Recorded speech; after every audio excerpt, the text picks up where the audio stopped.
A nossa aula de hoje é sobre função do primeiro grau ou função afim.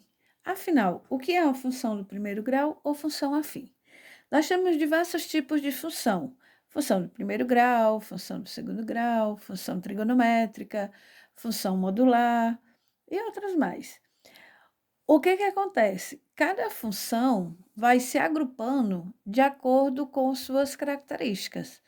Então, as funções afins, ou função do primeiro grau, elas se agrupam porque elas têm o mesmo formato. Então, antes da gente ver qual é o formato que ela se comporta, nós vamos ver aqui através de problemas para que vocês percebam a semelhança entre elas.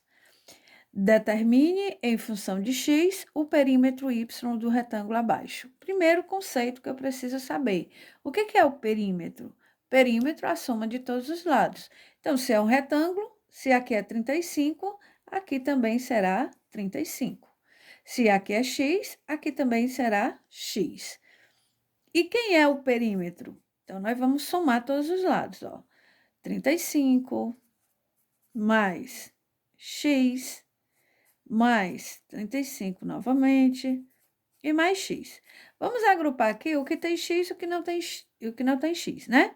Então, x mais x, 2x. 35 mais 35, 70. Como ele pediu para você chamar o perímetro y, então eu vou trocar aqui o p por y igual a 2x mais 70. Ou seja, a partir do momento em que eu souber quem é o valor do x, eu saberei calcular o perímetro dessa minha figura, ok? Vamos lá à segunda situação. O serviço de água e esgoto de uma cidade cobra R$ 10,50 pelos primeiros 3 metros cúbicos de água consumida e mais R$ 4,25 por metro cúbico que exceder essa quantia. Determine a função que define a quantia a ser paga por um consumo de X metros cúbicos acima de 3 metros cúbicos. Então, vamos ver a situação. Se um morador, né, consumir 1 metro cúbico, ele vai pagar R$ 10,50. Se tem outro morador que, por sua vez, consumir 2 metros cúbicos, ele vai pagar o mesmo tanto, R$ 10,50. Se tem outro que gastou 3 metros cúbicos, vai pagar também R$ 10,50. Se tem um que vai consumir 4 metros cúbicos, então ele não paga mais somente R$ 10,50, ele vai pagar R$ 10,50 e mais o que ele excedeu. Quanto foi que ele excedeu? 1 metro cúbico. Então, ele vai pagar uma vezes o 4,25. Se tem outro que consumiu 5 metros cúbicos, ele vai pagar os 10,50, mais quantos metros excedidos? Quantos metros cúbicos? 2. Então, 2 vezes 4,25. Se tem outro que foi 6 metros cúbicos, vai pagar 10,50 e mais o excedente, que foram 3, vezes 4,25. Se você observar, o que vai mudar aqui, ó, tá? É o que nós chamamos de taxa de variação.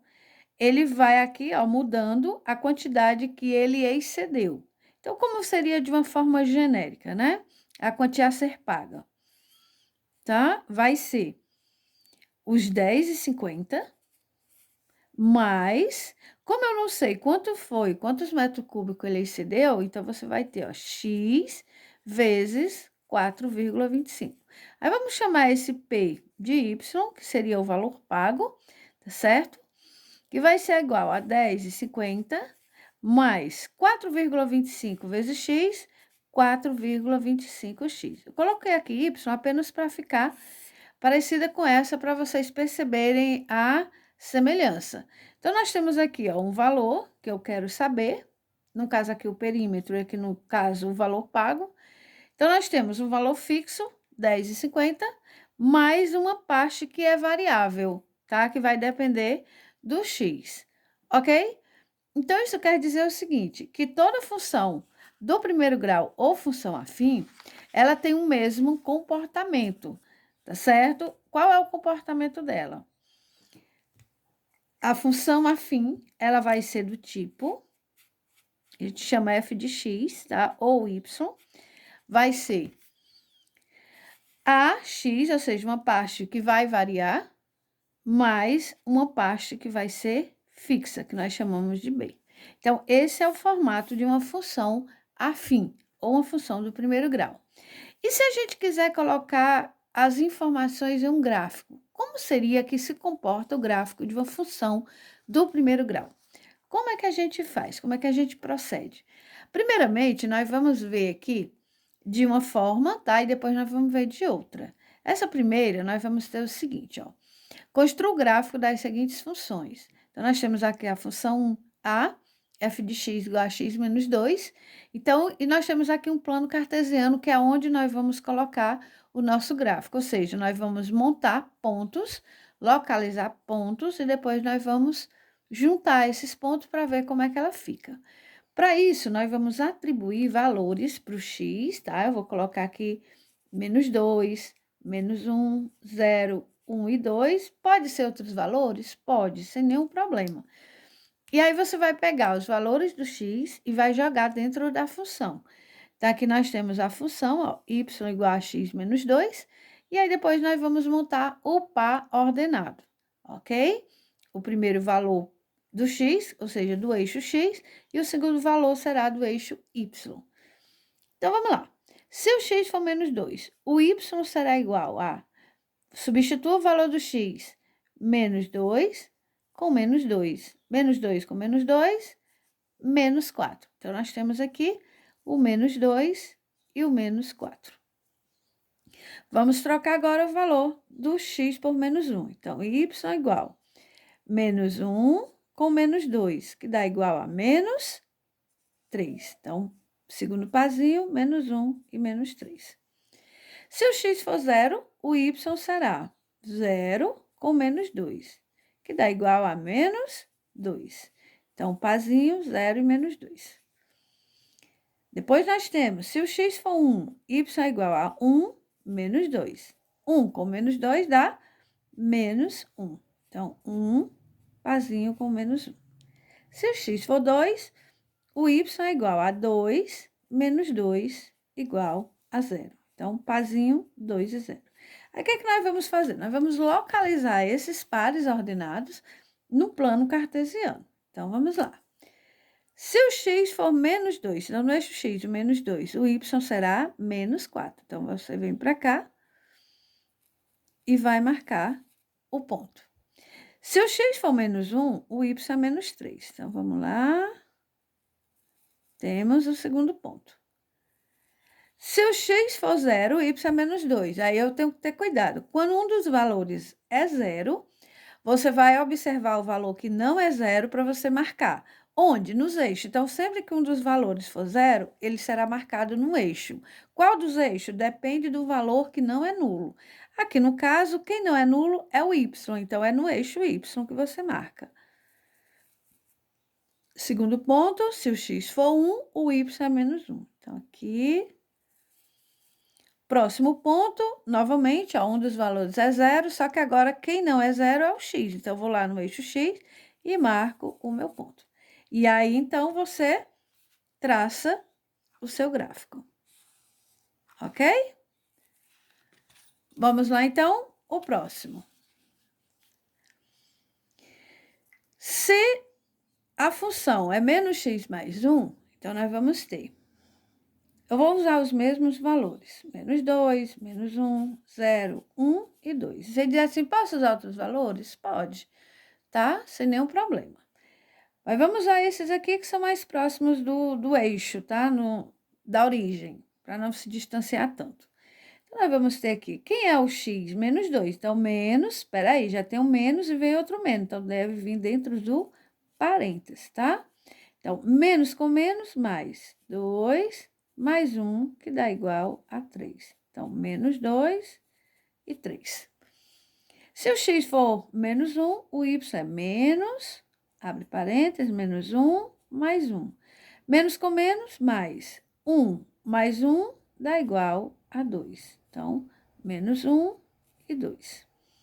Se o x for 0, o y será menos 0 mais 1. Menos 0 mais 1, 1. 0 e 1. Se o x for 1, o y será igual a menos 1 mais 1. Menos 1 mais 1, 0. Então, 1 e 0.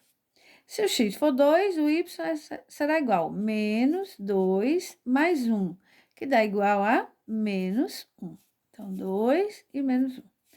Vamos fazer o mesmo processo, vamos localizar os pontos no plano cartesiano. Então, quando o x é menos 2, o y será 3.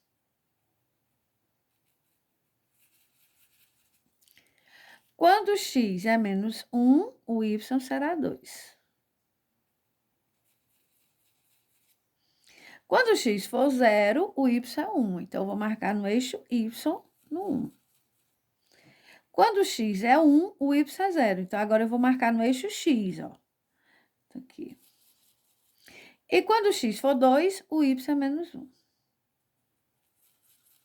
Então, vamos lá e vamos traçar, ok? O que nós observamos até agora? Que ambas as retas dão, né, o gráfico, ambas deram reta. Então, se deram retas, tá? É uma das características da função do primeiro grau. É que o gráfico dela vai dar uma reta. Outra coisa curiosa, uma foi para um lado e a outra foi para o outro. O que será que acontece? Por que será que acontece isso? Né? É porque quando ela vai nesse sentido quando o primeiro valor aqui, o valor que está com x, é positivo. E quando o valor que está com x é negativo, ela fica ao contrário, tá certo? Nós chamamos isso de função crescente e função decrescente. Depois nós vamos ver isso mais aprofundadamente. Vamos lá mais uma. Y igual a menos 3x. Eu vou usar os mesmos valores, tá? Menos 2, menos 1, 0, 1 e 2. Então, quando o x for menos 2, o y será menos 3 vezes o menos 2. Menos com menos, mais 3 vezes 2, 6. Então, temos o pazinho menos 2 e 6. Se o x for menos 1, o y será igual a menos 3 vezes o menos 1. Menos com menos, mais 3 vezes 1, 3. Ok? Deixa eu tirar aqui, né? Para a gente não ficar olhando o que tem embaixo. Então, nós temos aqui, ó, x menos 1 com 3. Quando o x for 0, o y será igual a menos 3 vezes 0. 3 vezes 0, 0. Pazinho, 0, 0. Se o x for 1, o y será igual a menos 3 vezes 1. Menos 3 vezes 1, 3. Então, 1 com menos 3. E se x for 2, o y será igual a menos 3 vezes 2. Menos 3 vezes 2, 6. Então, nós temos aqui o pazinho 2 e menos 6. Vamos localizar. Quando o x for menos 2, o y será 6. Ele vai aqui subir, né? Porque o y é positivo. Localizamos. Se o x for menos 1, o y será 3. Então, vamos lá. Subiu, encontrou. O x aqui, ó, 0 e o y também 0. Então, ele vai estar sobre o centro, tá? A origem do plano cartesiano. Quando o x for 1, o y será menos 3. Então, descemos aqui. E se o x for 2, o y será menos 6. E aí, novamente, traçamos, tá? O nosso gráfico. E, mais uma vez, é uma reta. O curioso dessa aqui é que ela passou pela origem. O que será que fez com que ela passasse pela origem? É porque só tem o valor do A, menos 3x. Não tem um valor sem nada, tá bom? Vamos dar continuidade. Nós vamos ver agora, aprofundar um pouquinho mais o estudo sobre função afim, tá? Então, vamos lá. Como nós vimos, toda função afim, ela é do tipo ax mais b. Esse valorzinho que está junto com o x, nós chamamos de coeficiente angular. O que é esse coeficiente angular? Ele vai nos informar, tá? De acordo com o sinal dele. Ele vai dizer para nós como será a inclinação da reta. E vai dizer também se a função é crescente ou decrescente. E o b é chamado de coeficiente linear. Por sua vez, ele vai dizer para nós onde é que o gráfico corta o eixo y, ok? Outra coisa curiosa, quando A é positivo, nós dizemos o sentido da reta vem nesse sentido aqui, ó, ela vem cortando o primeiro e o terceiro quadrante, tá? Quando o valor de x aumenta, aumenta também o valor de y. E ela será decrescente quando o A for negativo, e aí ela vem cortando o segundo e quarto quadrante. Aí você diz assim, toda reta vai sempre cortar os dois eixos? Não. Vai ter reta que vai cortar só o eixo x e vai ter reta que vai cortar somente o eixo y, tá certo? Vamos lá algumas aplicações para vocês ficarem mais compreendendo melhor. Determine o coeficiente angular e linear das funções. Então, nós temos aqui, tá? A nossa função. Lembrando a função, né? Que ela é do tipo ax mais b, então basta você localizar quem é o a e quem é o b, tá ok? Então, vamos lá. Quem é o coeficiente angular? Ou seja, quem é o azinho? Então, no caso aqui, é o 3. E quem é o coeficiente linear? É quem não tem nada. Então, aqui é o menos 4. Simples assim. Diz mais, em seguida classifique-as, ou seja, quem vai me dar a classificação é o A. Se o A é positivo, tá? Então, aqui o nosso A foi positivo, maior do que zero. Então, ela é uma função crescente. Certo? Por sua vez, nós temos aqui a seguinte situação. f de x igual a 2 menos 4x. Então, quem é o coeficiente angular? É o 2 que aparece primeiro? Não. É sempre aquele valor que está junto com o x. Então, quem é que está junto com o x? O menos 4. Então, menos 4. Tá? Então, muito cuidado nessa hora. E quem é o coeficiente linear? É quem não tem x. Então, quem é que não tem x? O 2. Ok? Então, nesse caso, ela é uma função crescente ou decrescente? Decrescente. Por quê? Porque o a é negativo. Então, ela é uma função decrescente. Ok? Outra coisa que é importante que vocês saibam. Nem sempre a função vai vir completa, tá? Vai ter momento em que ela pode ter uma função incompleta, como nós vimos anteriormente, né? Que nós tínhamos a função f de x igual a menos 3x. Ok? Espero que vocês tenham compreendido. Até a próxima aula.